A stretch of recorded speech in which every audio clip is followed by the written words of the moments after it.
città che da 5 anni vive la guerra. La guerra è il risultato dell'oppressione,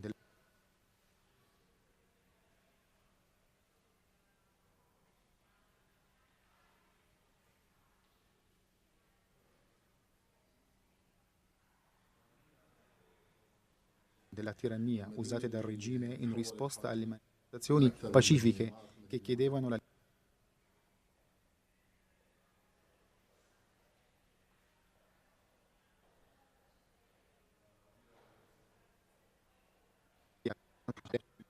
È una città che muore senza motivo, senza colpa, solo perché il pilota ha deciso di gettare il barile bomba in quella zona. Nonostante questo si ostina a vivere e la città vive comunque esperienze democratiche, prova a vivere la libertà.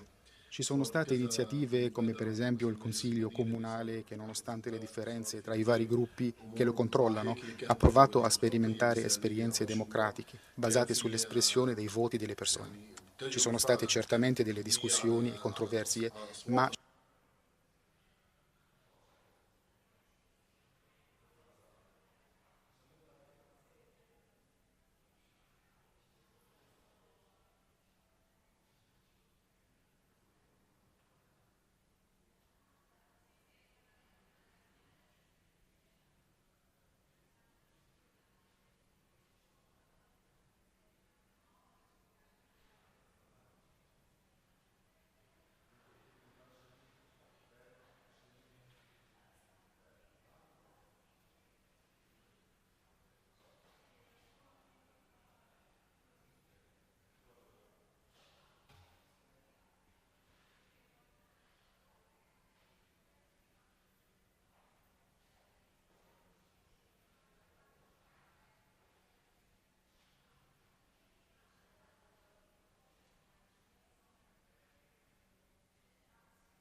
Xiaomina.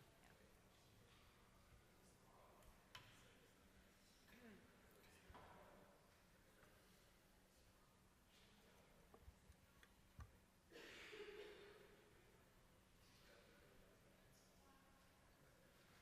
Are we using a first draft hashtag or just IJF?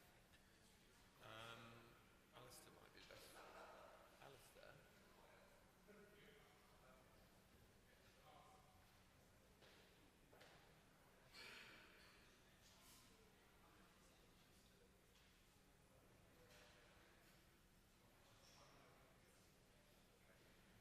Choose the main one. Just the main one. IGF. Okay, sure. I'm just going to share this one.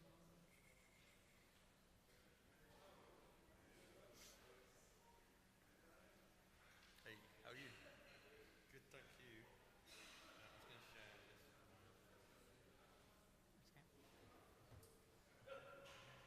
Okay.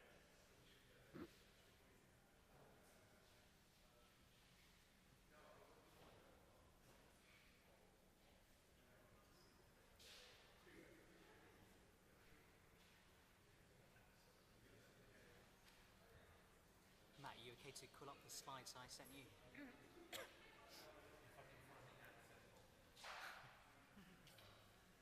This is a different link.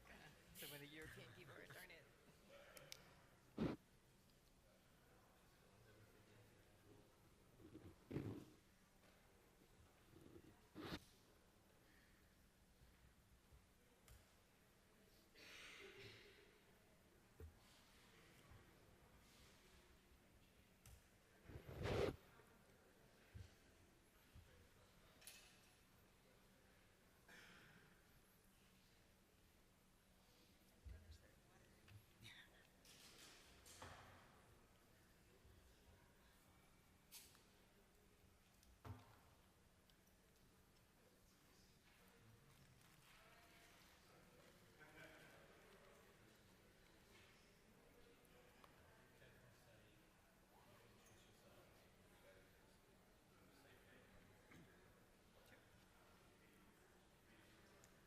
I live on the internet.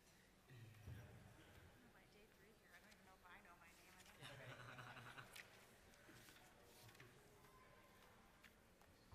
So I'm guessing we need to do something.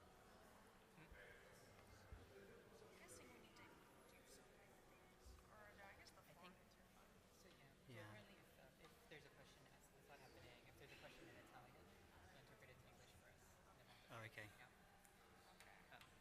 Until that point, we'll be okay. So these are translators, right? I'm trying to figure out where they're sitting, the interpreters. I think they might be remote. That's what I wondered, is if they are doing this for more of a sense of education. Yeah, if they're watching the live streams. Maybe, it could be what they're doing. Genius. Just with the UN now. They'll have Yeah. things.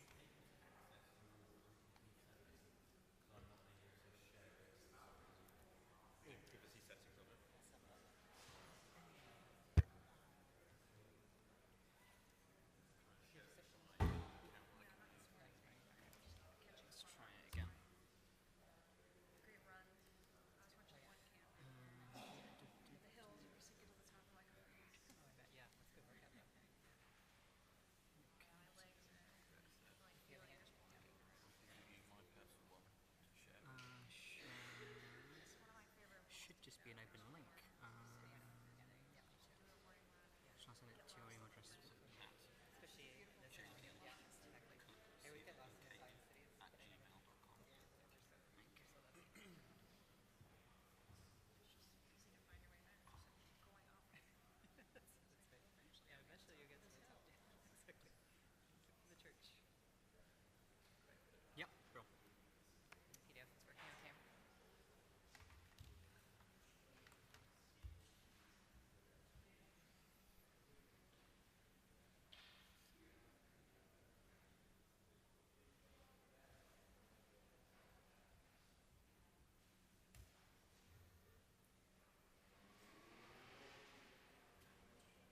Is the PDF work okay? Is the PDF work okay? Oh yeah, okay. Just never draw them in there. Cool. Sure, it's fine. There's nothing special. Just pictures. Measurable announcement was supplied Mashable announcement yesterday that they're moving away from news. They, Right. I heard 50% staff. Yeah, apparently pretty much all of news and politics. Yeah. Pretty much everyone I knew there. Yeah, me too. All at once. Yeah. And so shocking. I mean, something like that, usually there's a rumble of some sort in advance that something's going to happen. Yeah. I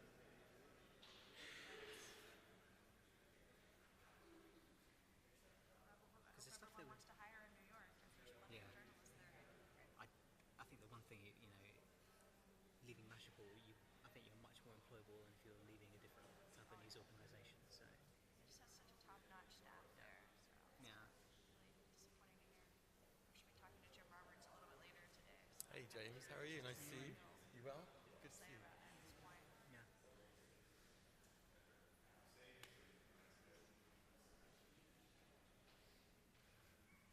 Our politics team just How'd started the poll about go? 2 months ago. Mostly no, right? Really Yeah, fast. because they just bulked it up, didn't they, for the election, so... A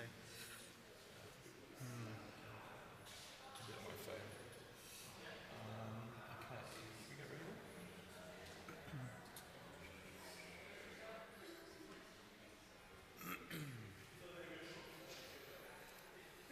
Okay, should we get started? I guess I'll take that. Maybe we can decide that. Can I move the computer a little bit? Yeah, of course.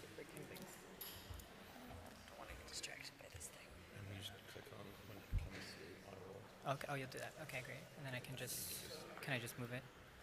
Oh, okay, sure. It's fine.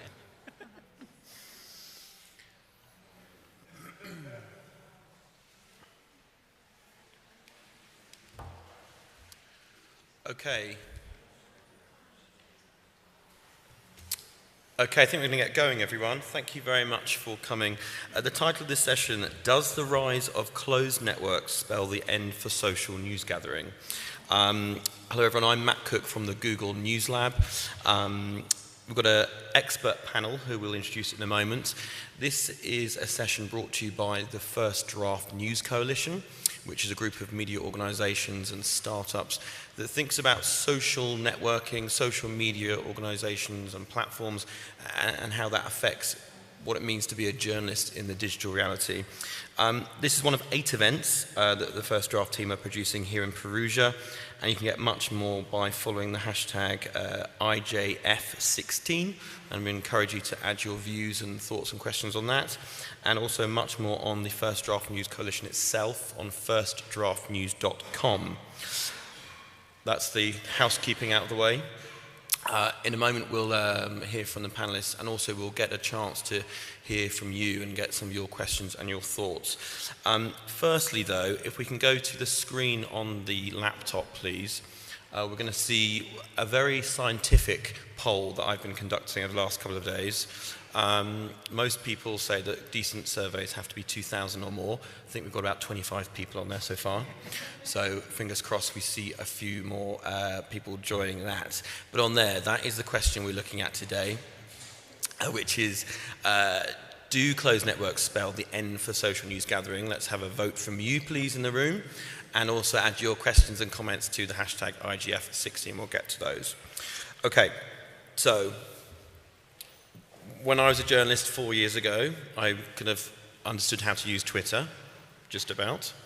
But now we hear of things like WeChat, Telegram, Snapchat, of course. The things have changed. The platforms where people are going to find out breaking news content at the moment matter. They're evolving, aren't they? And we've got great panelists here to talk about that. If you can introduce yourself, let's start with you, Trusha. Hi there, I'm Trishar Barot. I'm mobile editor at BBC World Service. And I guess in the context of this panel, one of the areas of my responsibilities is thinking about messaging strategy for, messaging app strategy for all of BBC News. Hi, I'm Mandy Jenkins. I'm the head of news at Storyful, and our entire business is social news gathering, so I really hope this doesn't actually spell the end. It would be really troublesome for us. Hi everyone, I'm Anshel Meena, Director of Product at Midan, where we build digital tools for journalists working in global contexts for verification and translation. And I'm also a researcher. I was a visiting fellow at the Nieman Foundation, and I've been looking at especially Chinese and global social media trends since about 2011, and looking at the shift to private platforms as well. Great. So experts in their field are here today. We're going to get a chance to get questions from you. So if you think about that right now and also add your comments to the hashtag, as I said. Let's start with you, Arndo. Sure. Things have changed. There are big opportunities with social media platforms, but now closed networks have come along, the likes of WhatsApp and others. What does that mean practically for you as a journalist? Sure. Should I go yeah, let's go to the laptop, please. Okay, great. So I'll go ahead and refer to the slides as well. And I think when we ask this question about the shift to closed networks, I'm going to move the laptop a little closer. I think it's first important to ask how many of you remember AOL or ICQ? Great. Probably a good chunk of you. It's important to remember that closed networks have been a key part of the internet ecosystem since the internet has existed. We've had email listservs, we've had Telnet, we've had IRC chats, and then more recently AOL and ICQ, and that the emergence of private closed networks is just part of this trend, and that closed networks have always existed. And in many ways, what I've been researching, Chinese internet advocacy actions. Their focus on searchable web platforms like Weibo and Twitter has obscured the fact that private networks have long been a key part of how people were organizing and having discussions online. And so a lot of my Weibo-based research was just the starting point, like sort of a tip of an iceberg towards other questions when I would actually then go interview people, learn about the private conversations they were having on Chinese social networks. And so Weibo was just the entry point. And so some of what I'm looking at and what I want to advocate for is that our focus on tech platforms and using APIs, searchability, algorithms needs to be complemented by more qualitative methods as well, including interviews and relationship building and other qualitative methodologies. So, when we're talking about the move to closed networks, I think it's really important to be very specific about which closed networks we're talking about. Matt alluded to a few of them, but so much of the conversation, we have WhatsApp, we have WeChat in the Chinese-speaking world, there's KakaoTalk in Korea, Wangwang, which is an e-commerce-based messaging app in China. It's obviously Facebook groups, there's Slack, there's Google Groups, there's Snapchat, there's Line, there's Viber, there's Signal, there's Telegram, there's Kik, there's iMessage, and umpteen others. Each of these are popular in different countries and contexts for very different reasons. KakaoTalk is very popular amongst Koreans. It's a Korean-based site. Koreans like to use local media, and apps like WhatsApp are popular in lower lower bandwidth contexts because the app is designed for low bandwidth phones and people who might not be using maybe like $100 or even $20 phones. Things like Signal and Telegram are popular because of their encryption, et cetera, et cetera, et cetera. And so, so when we're talking about these, I want to, I'm just focusing today just on WeChat, and I think the other folks on the panel are talking about the other contexts in which they've operated. So WeChat is a private social network, closed social network in China. It's quite popular. As a way not just for chat, but also for hailing taxis, for e-commerce, for buying things at stores, buying things online. You can check the weather. It's a whole app ecosystem within WeChat. So it's beyond messaging, but I'm focusing just on the messaging content of WeChat. I'm curious how many of you have scanned a QR code lately? How many of you have been to that Tumblr, people scanning QR codes.tumblr.com? It's if you check it out, it's completely blank.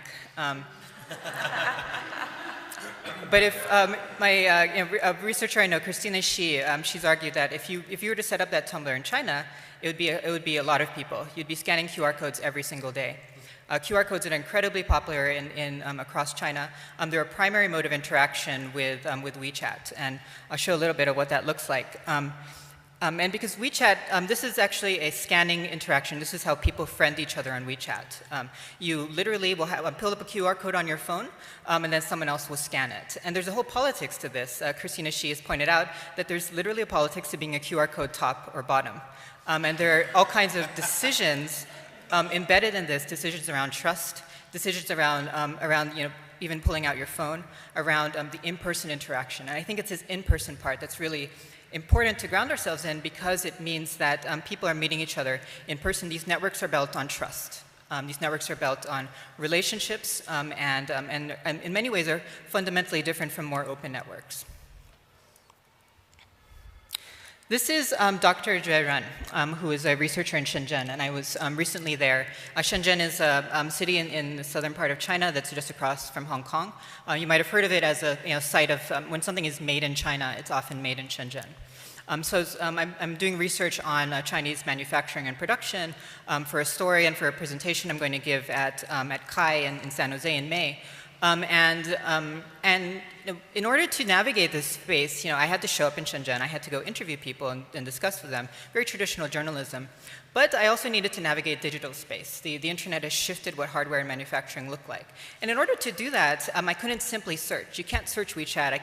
I couldn't dig through APIs and look for keywords. Instead, I had to speak with people like theyre, who made introductions. She's based in Shenzhen. She's a journalist, researcher, and writer. She has many, many, many networks on WeChat. And so when I was curious, when I asked her about selfie stick production, she, within a few minutes, she introduced me to a selfie stick,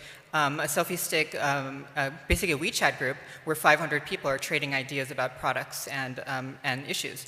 This was not discoverable by any other means. I literally needed someone to tell me that this group existed, and then not just that, but then to invite me into that group, to bring me into the circle of trust. And it was through her introduction that I was then able to have productive interviews both online, and then through meeting these people, then meeting with them offline as well, to talk about some of the ways that they're doing hardware and manufacturing.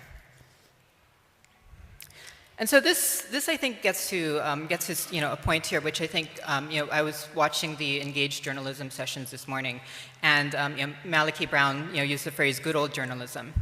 These are not new skills that we need to develop. These are simply skills that journalists have always had about relationship building, about trust, about cultivating sources. Traditional journalism has always had the concept of the fixer.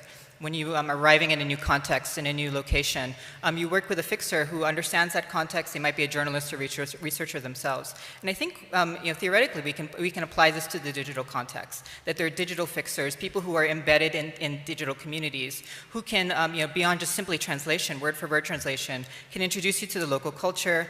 They can introduce the humor, the dialect, inside knowledge, and help you understand and then introduce you to those spaces. And someone like theyre played a key role in my understanding of that. And I'll be tweeting out a few of these links. And so how does that scale? One question that we're asking at Medan is how to scale up these networks of trust, these networks of sources. And one of the projects that we're working on is called the Sources Database. It's supported by the Open Technology Fund, where newsrooms can gather the sources that they're regularly relying on and trusting, and then aggregating the information that they're gathering about that source in a verification log that they can share with the other people on their news team, and then code that and add keywords so that the next time someone goes to China to research selfie sticks, if they're part of my sources database, they also will know that they can reach out to theyre and probably will need me to make that introduction, because again, these are networks of trust. And so the sources database, it's very early stage. This is not yet working software, but the ideas around it are basically about integrating with journalist network practice, and then helping them aggregate and maintain institutional knowledge. And so I just want to close again on this, on this slide, because I think it's important to again emphasize that the reason, the difference between AOL and ICQ of yesteryear and the private networks of today is that so many of them are based on mobile. And many of them are based on mobile in mobile-first environments in places like China, in East Africa, and in Latin America, where people, their first experience of the internet is through mobile phones. And so private networks also are based on trust. The researcher Tricia Wang has written about geographies of trust in China, where in a context where trust is very difficult to be had. Trust in institutions and trust in people is very low. And so these networks, the fact that there's so much friction to adding friends is a way of proving and developing trust amongst the people you add.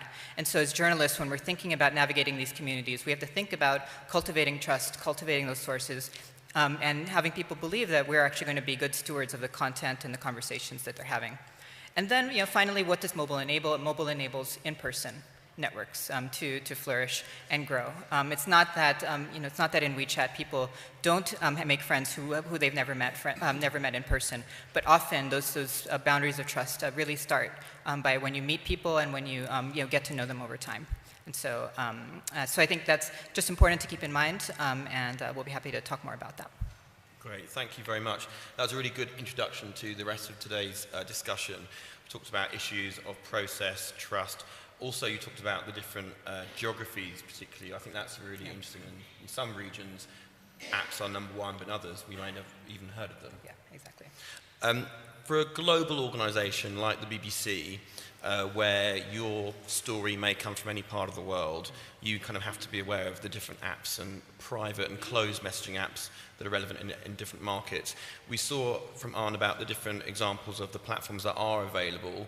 When it comes to it, though, on the daily newsroom duty, are these closed networks providing the content that you will find useful, or is it still on places like Twitter and Facebook and other places? I think, well, before my current job, I used to run the BBC's UGC and social media hub in their main newsroom. And one of the things that we were always very aware of was, whilst increasingly people are sharing stuff on these open networks and social media, people's natural behaviors are just moving more into one-to-one messaging as well. And I think the really big eye-opener came a few years ago when the London riots happened in the summer of, I think, 2011. And whilst our team was doing a lot of work trying to find stuff on YouTube and Twitter and Facebook, it became very obvious that a lot of trust and the way you build that relationship then. On my phone, I've got a list of friends who I speak to and share my amusing anecdotes and hilarious photographs. Unusual for me to have a friend, BBC News, Storyful. How do you challenge, or how do you get through that trust issue, and how do you build that at the BBC? Well, I think it's sort of touching on what Mandy just said, that there is a sort of a long game here where you're trying to just build contacts and networks on these sorts of closed platforms at multiple levels. So, at one level, we'll have a central BBC WhatsApp number, which is particularly useful for breaking news and reaching out to our existing audiences. But increasingly now, we're getting a lot of our correspondents to cultivate their own contacts through WhatsApp as well. So in the way that a correspondent is very comfortable with having their own Twitter account and just offering shout-outs or asking for help on Twitter, they're increasingly now trying to do the same thing with WhatsApp groups or broadcast lists inside WhatsApp. So one of our correspondents in Brazil, for example, came to me not too long ago saying how can he use WhatsApp more effectively. And then one of the things we started talking through, and he realized that he knows, I can't remember exactly, I think it was his beat was particularly around crime and social issues.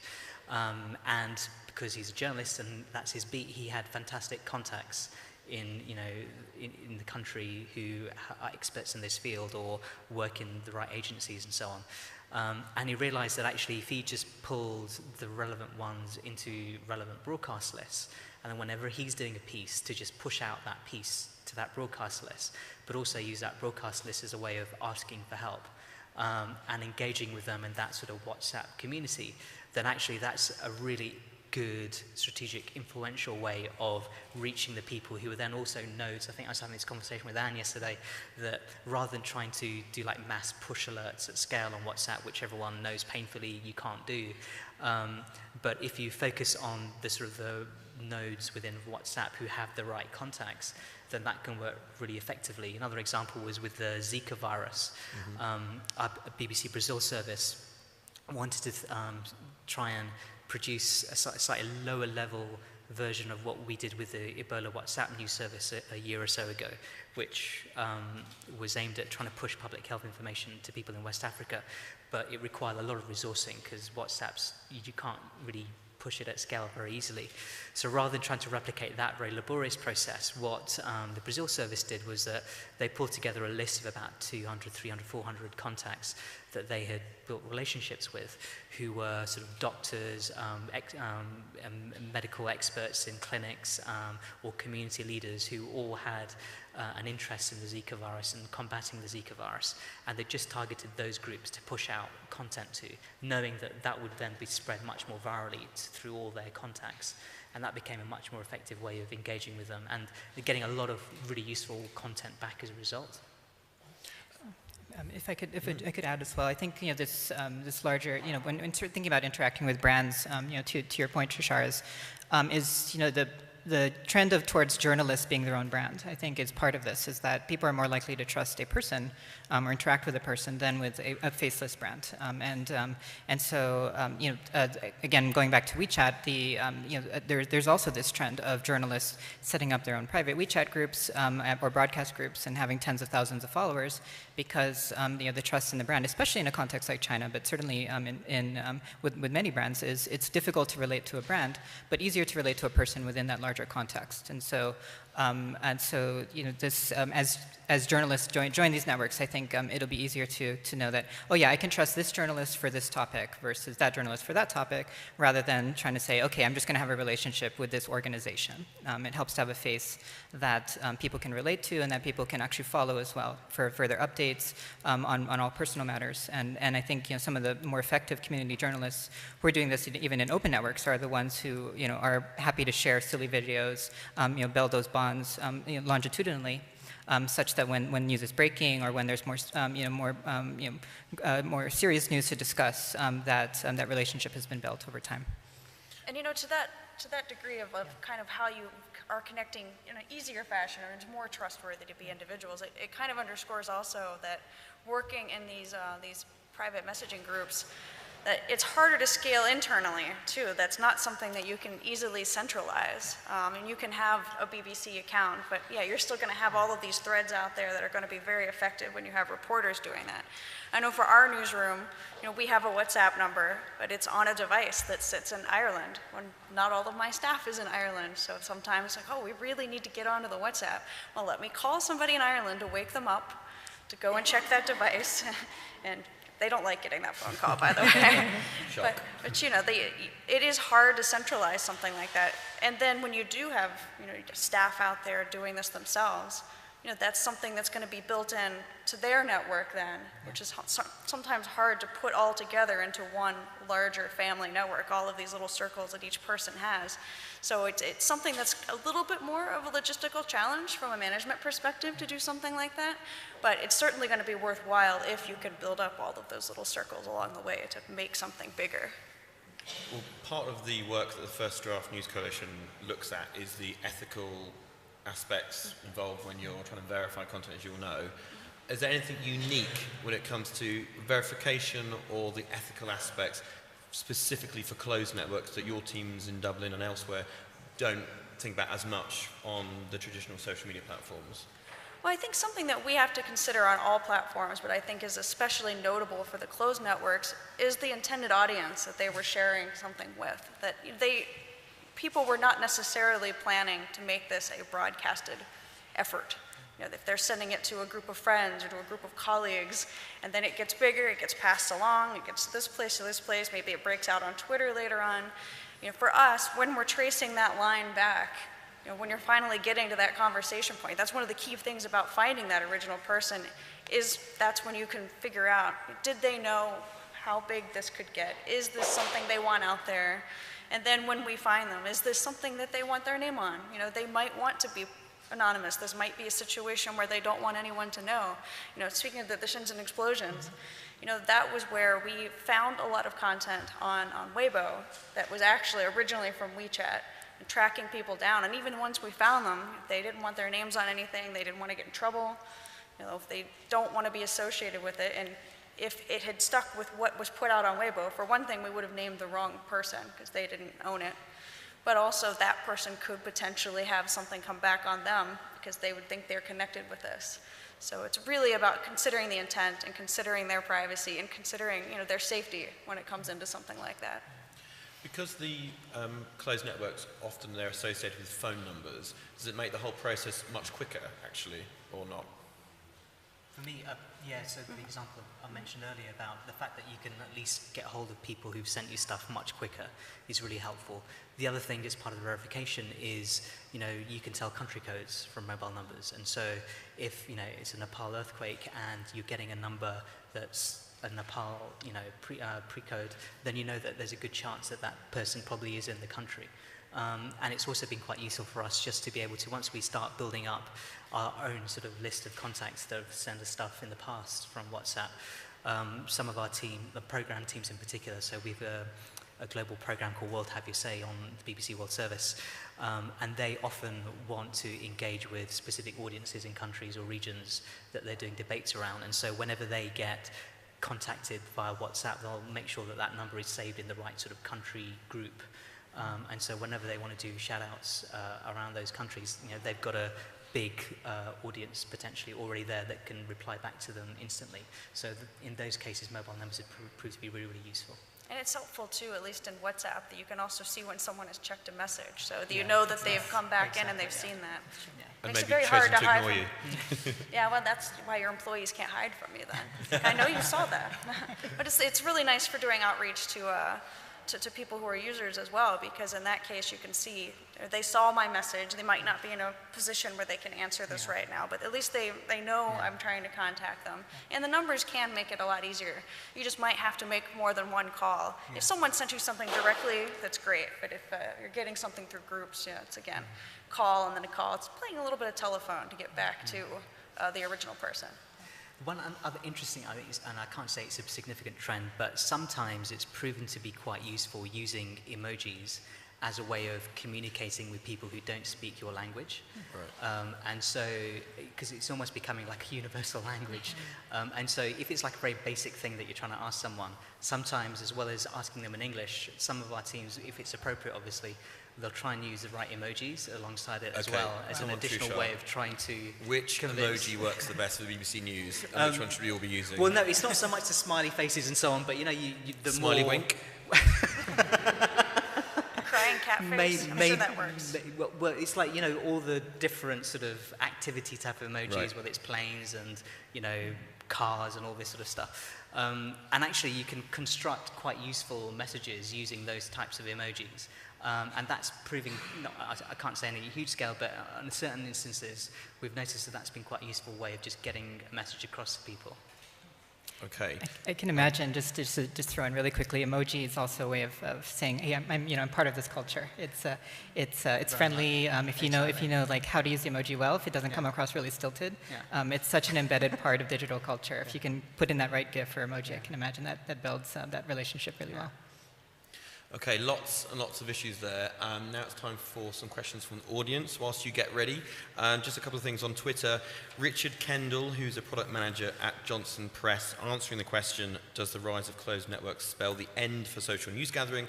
He says, you can't fight the audience if that's where they decide to go in enough numbers, constant change. Julia Bayer, who's a social media journalist at Deutsche Welle News, says on Twitter, the rise of closed networks will make it more difficult, but we have to use and connect to our digital network more actively.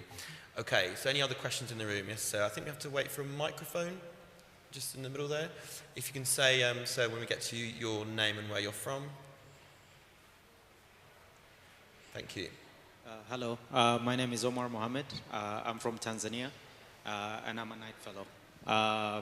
I was just curious, I know we're talking about news gathering. I was just curious about how these closed networks, what are news organizations doing with these new, closed networks as platforms for distributing content? Okay, so we talked about how they're used as news gathering, but how do you distribute your content? So we've done some experiments with WhatsApp in the past, but I'm clear that WhatsApp isn't really used as a distribution platform at scale. It's not? It's not, because it's just not engineered and built that way, and I don't think that's going to change, certainly in the near future. But other platforms do work much better. So, for example, WeChat or Line or Telegram, they all have very good capabilities of being able to set up sort of official brand presence or publisher presence on their platforms.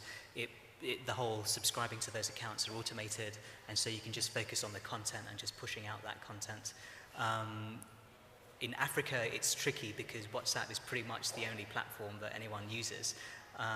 WeChat is beginning to grow in parts of the country, I think potentially Tanzania as well. Line is trying to grow in Africa as well. I think one of the most significant things is going to be Facebook Messenger.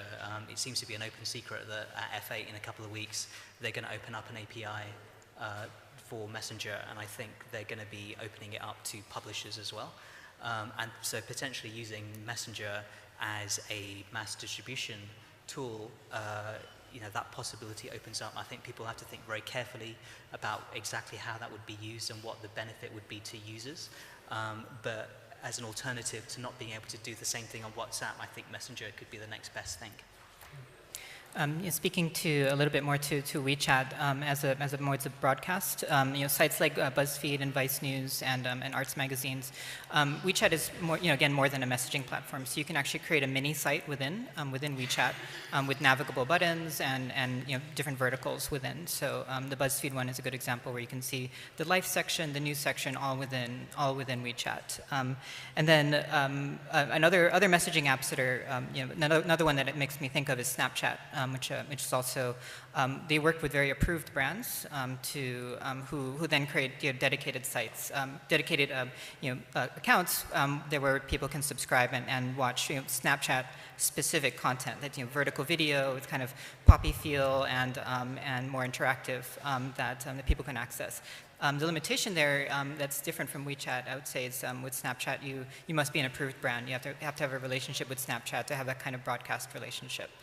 So this does put some more power into the hands of networks rather than brands, which I think is part of a larger trend, but it's something to be aware of. And again, so each network has its own personality, and those are the two that I'm most aware of in terms of broadcast. I think for us, we don't publish externally because we're publishing to specific newsrooms we work with. But in that sense, Slack has actually been a really huge development for us because not only using it internally as a company, but using it to talk to other companies and to distribute our content to the newsrooms that we're working with.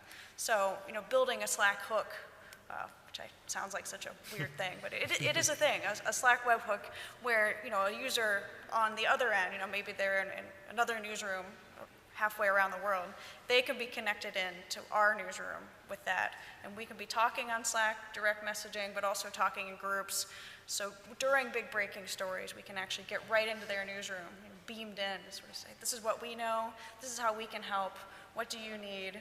They're asking questions, really being able to have more of that conversation, but also as soon as we've published and verified a piece of social content, we can push that out to them en masse of anyone who has that Slack hook built in, but also on that individual basis with the people that we're talking to. And that's something it's been really interesting to see news organizations play around with that. I know of at least one, and there's probably several that do this, but Billy Penn, which is a local site, it's like a millennial and mobile focused site in Philadelphia, they used an open Slack, completely open in the community, where they have invited the community in to a Slack group, like you would. It's kind of like your workplace, but just a whole city. And so that way they can build these small groups, essentially little committees that are interested in certain topics, but also have that one-to-one direct messaging contact with people in their community. So I thought that was a really interesting experiment too, that it's using a network that's somewhat become more professionalized in a more casual setting, but also for community building like that. Do you think that breaking the boundary between the audience and the news provider, does that put you three at more risk of being tripped up deliberately? I mean, that could certainly happen. I mean, but that can happen in any aspects of journalism over time, that you have sources that you've come to rely on, or people who've been, your fixer, or the person that has been your in to certain organizations and certain stories, that if they want to, they have enough power that they could turn on that if they wanted to. And it's about, essentially finding those networks you can trust too as a journalist. Okay, any other questions in the room? There's one at the front there. Hi guys, it's a question around encryption actually. So Telegram and WhatsApp make some very strong promises around encryption, end-to-end encryption, encrypted calls, etc. Looking at those of you who work in newsrooms, are those promises things that you're confident to trust when it comes to protecting anonymous sources, protecting whistleblowers, handling sensitive information, or do you nurse any healthy caution? I think there's always a little bit of caution we have to exercise, but we certainly tend to be more comfortable if we're talking to people on those sorts of platforms than just by regular email, for example. And where we can, we'll try and move them onto a more secure platform. And I guess it depends on what the actual story is. If it's like a super sensitive story, someone, in Syria, we'll try and just get them on the most secure platform that they can. But we also have to be aware that it has to be within the capabilities of what they can do. And if it's particularly now WhatsApp, where I think the confidence increases further that the messages won't be able to be intercepted because of the end-to-end encryption that they introduced earlier in the week. But obviously it's not 100% fail-safe, but it's mainly just a sort of a constant assessments that we have to make against the pros and cons of this sort of stuff. I can't really add much more than that, but I think that for one thing, if there really is the safety of the uploader in place with that, then there really might not be a place that's 100%, but it's picking your battles of the places that you feel that you can trust. I mean, with WhatsApp getting into end encryption now, I think that's going to change a lot of that. There's some custom options out there. It was one I was just trying to think of what the name of it is, but there's a messaging app where everything not only like on Snapchat where it disappears, but you can't even see the text or anything that's in it unless you have your finger on it, and you only see little corners of it. That it's so you can't even take a screenshot of it. It's what it's for, is to not even be able to do that. Does that make it useless for news gathering? Well, it's good for information, right. But you can't, Tip-offs. it's going to disappear. But if someone really wants to protect their identity, it's an ideal app for that. I think it was called Reveal. I think is the name of that. It's a small app, but it's really effective for sharing information. It's used a lot in military settings. Okay. And I guess if I can add just one more thing to the encryption and safety is, and this is just a more broad point, is that beyond encryption, there are other forms of safety that we need to consider with sources, and that just one anecdote working with at least listening from stories from Vietnamese activists is I'm sure you can encrypt Skype, but if people can listen through the walls, when we're thinking about safety of sources, it's just really critical that we think past the encryption and think about physical security, other modes of security that people might be facing in other contexts. One thing just very quickly to add to that is that we try and think, okay, what happens if someone's phone is confiscated or seized by an authority? And so where we do have these sorts of communications with people, we try and get them to make sure that they don't save our contact as BBC News, but something random. So it's not obvious to someone who, if their phone is seized, that they don't see that, this person that they're talking to is named as BBC News, but something a bit more random, just as add a little bit of extra security. Great. And another question, please. Hi, that was a really interesting panel. Thanks very much. I had a question for Anne, actually. I found the concept of a digital fixer really interesting. Sure. And I was sort of comparing it in my mind to the kind of traditional fixer that you have. And I was wondering how it is. So, with a traditional fixer, they are physically located in that place. They hang out there. They make contacts just through kind of going to places and hanging out. So when someone comes into town and says, I need you to introduce me to someone who can, who's in this area or whatever, they can find it. And I was wondering how it's possible actually to have that kind of overview and visibility into all these sort of very specialist closed communities for a digital fixer. When I'm reflecting on when I was younger and using AOL Instant Messenger, I would have, my parents would look over my shoulder and see me with like 10 windows open and think I was totally crazy.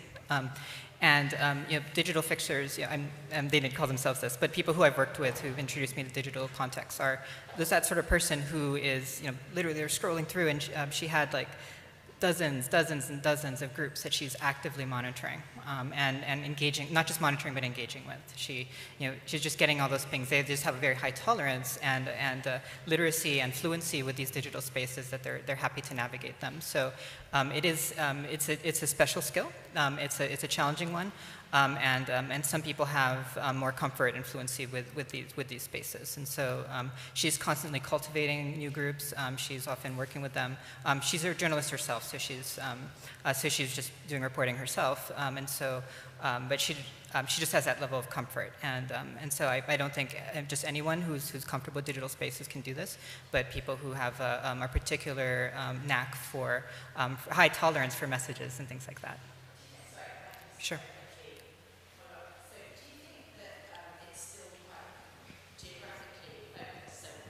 she would presumably be following groups in China or whatever. Or might there sort of open up a possibility for sort of thematic digital fixes, like I guess people who follow all the groups that are to do with manufacturing, unrest, or whatever? Absolutely. I think, again, it depends on the context. A lot of, and I'll speak specifically to manufacturing, a lot of manufacturing culture in China is, again, built on physical trust. So the digital networks and the physical networks tend to intersect. But if you wanted to do a global story about how objects are traded from Shenzhen all the way to Mombasa, then you'll have a more thematic focus, and those networks might look more global. So again, it depends on the network, and I think you're absolutely right, though, that the internet does allow for transnational, borderless networks, and so people who are comfortable with that sort of navigation, can enter those spaces and help you, meet them. Okay, one more question here, then one at the back, and then we're done, I think. So, the microphone at the front, please.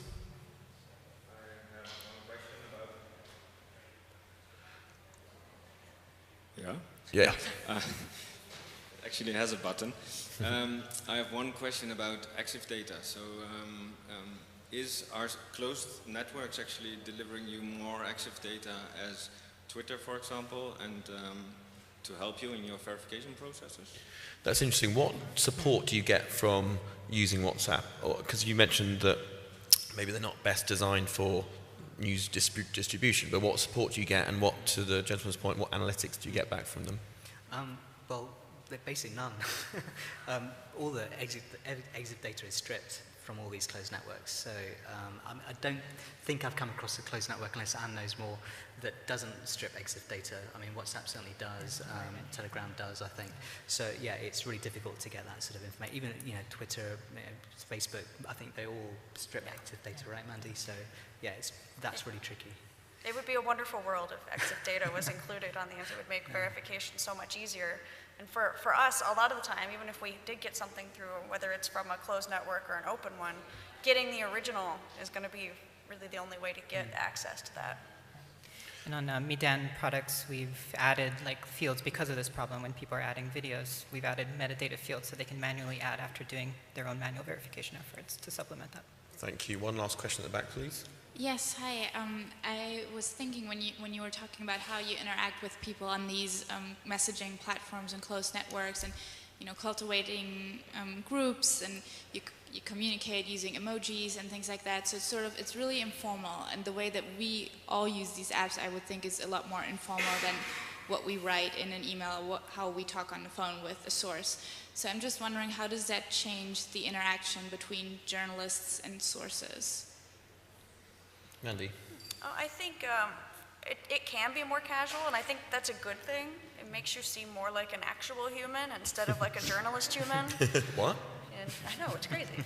But I think that can be really helpful for that, because you can sort of be more yourself. But I think, it's still about finding, as ever in the work we're doing, finding the line before getting too close to that. But, I think it is something that makes you more trustworthy. Okay, so we started this session an hour ago with the question, do closed networks spell the end for social news gathering? We're going to ask you to vote in a very technological way with your hand.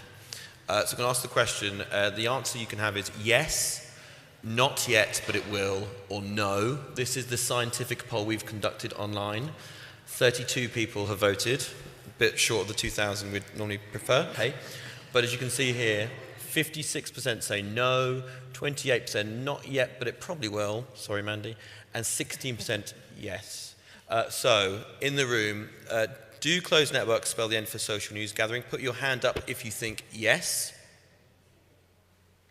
Oh, we got one. One? Was that a mistake or itching your head? Not yet, but it will. 1, 2, 3, 4, 5, 6. No. Okay, there we go. Still got it. Okay. Let's go back to the laptop screen, please. Okay, this has been a presentation and a discussion brought to you by the First Draft News Coalition. As I said at the beginning, there are 8 events taking place that have been produced by the team here in Perugia. You can find out much more on firstdraftnews.com. They've also got loads going on there in terms of online resources when it comes to verification and the ethical questions we've kind of touched on today. But on Mandy, Trushot, if we can thank them very much for coming today. Thanks.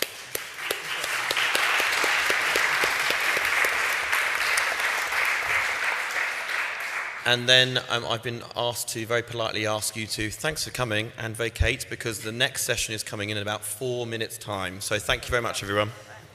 Gotta go. Thank you. Thanks, Matt. That was great.